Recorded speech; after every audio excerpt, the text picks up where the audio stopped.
Assalamualaikum warahmatullahi wabarakatuh. Perkenalkan, nama saya Alif Fatana Ibrahim dengan NIM 45242302. Di sini saya akan mempresentasikan hasil diskusi bersama dengan rekan saya yang bernama Agril Juanda Putra Nasarudin.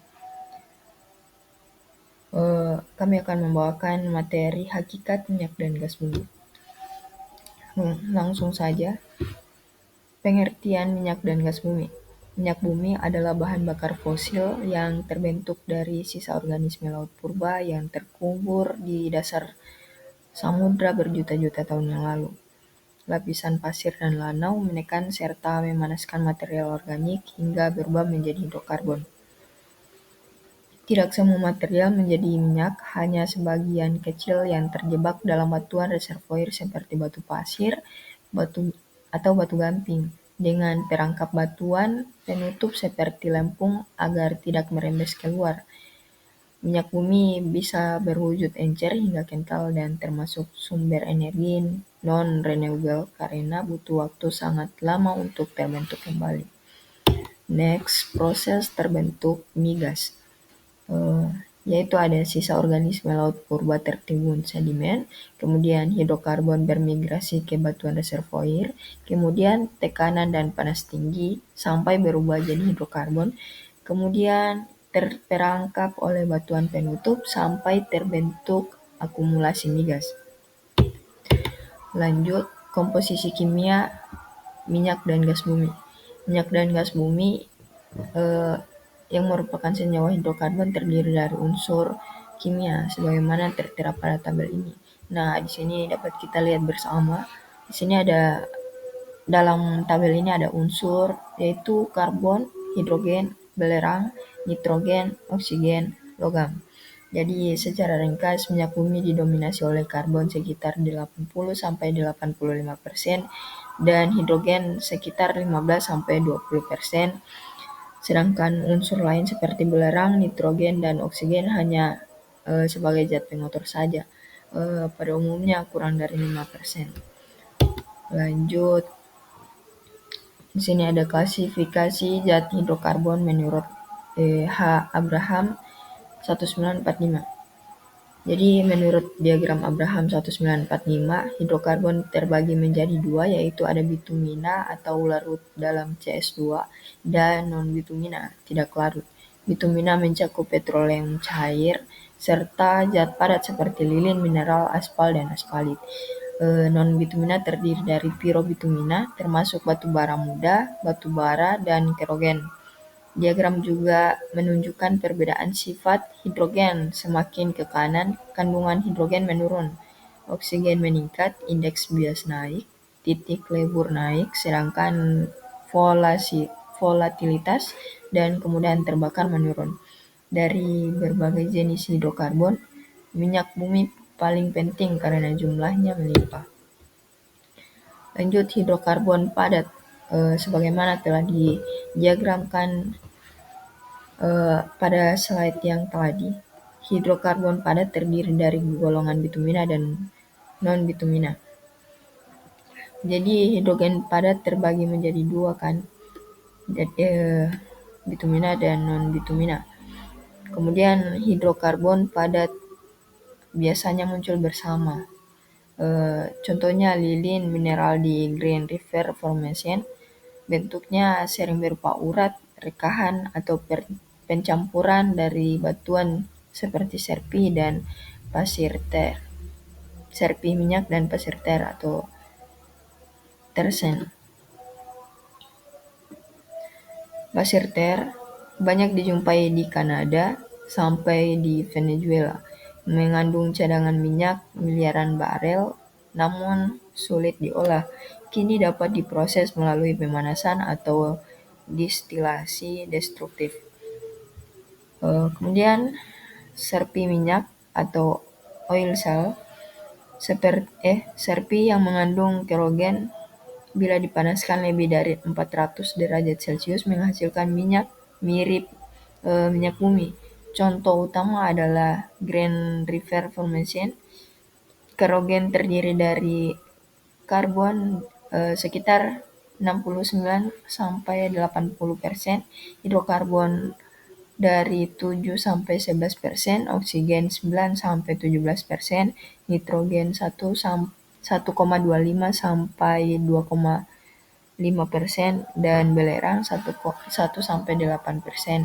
Assalamualaikum warahmatullahi wabarakatuh. Saya Agil Juanda Putra Nasarudin dengan NIM 45242329. Di sini saya akan melanjutkan materi yaitu hakikat kimia minyak bumi. Minyak bumi terutama terdiri dari 80-85 karbon dan hidrogen dengan kandungan belerang hingga 2%, oksigen dan nitrogen yang sangat rendah. Unsur C dan H dapat membentuk rantai panjang bercabang siklik maupun struktur 3 dimensi sehingga menghasilkan berbagai isomer dan molekul besar. Hidrokarbon dalam minyak bumi bisa berupa jenuh, alkana atau parafin maupun tak jenuh, alkenah atau alkunah. Komposisi utama 80-85% karbon, sisanya hidrogen belerang kurang lebih dari 2%, oksigen dan nitrogen hanya jejak. Minyak bumi di Indonesia umurnya rendah, belerang. Sifat molekul karbon dan hidrogen dapat membentuk rantai panjang bercabang cincin hingga molekul besar dengan berbagai isomer. Analisis minyak bumi dilakukan dengan distilasi berfraksi, analisa Hampel dan indeks korelasi. Klasifikasi minyak bumi: parafin base menghasilkan parafin saat pendinginan, aspat base mengandung residu aspat, intermediate base sifat peralihan keduanya. Hakikat fisika minyak bumi. Yang pertama, volume satuan diukur dalam M⁻³ atau ton di Indonesia dan barel 159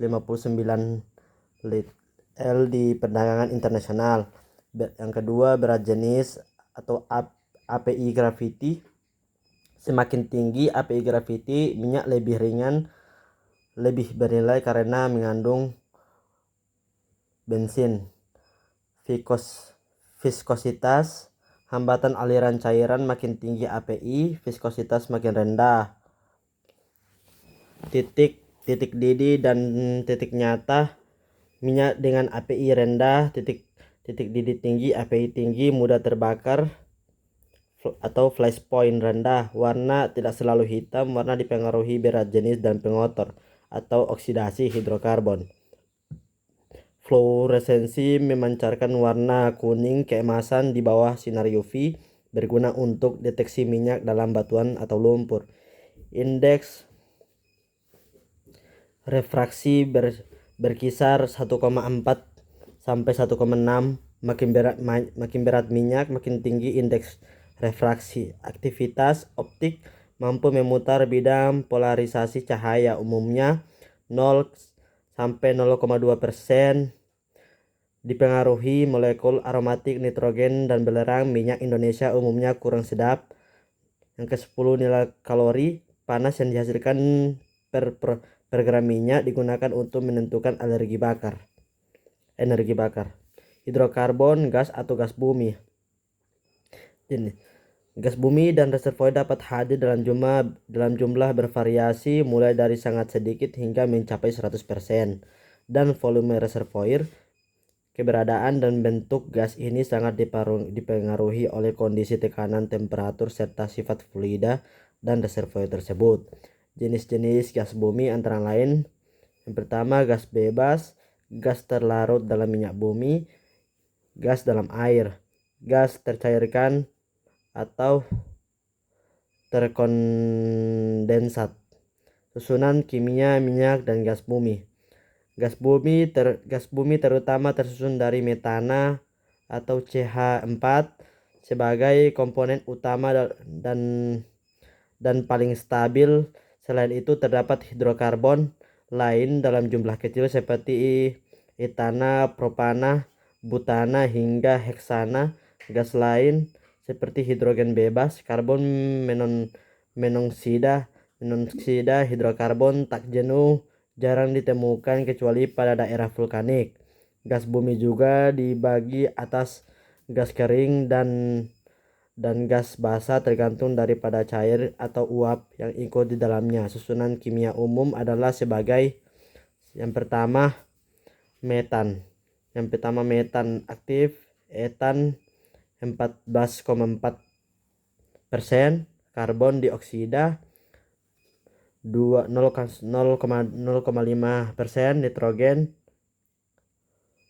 2,8%. Pengotor minyak bumi dan gas bumi.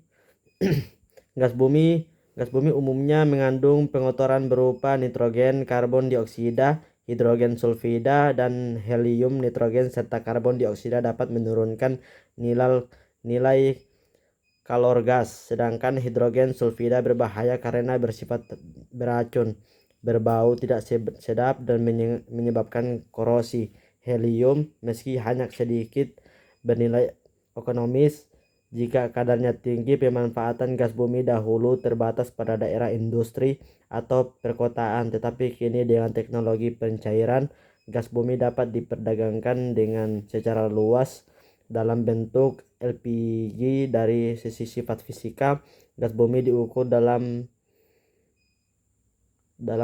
M-3 atau kaki kubik pada kondisi standar sekitar 20 derajat Celcius dan 70 mmHg, dan volumenya biasanya dinyatakan dalam ribuan satuan. Sekian, terima kasih. Assalamualaikum warahmatullahi wabarakatuh.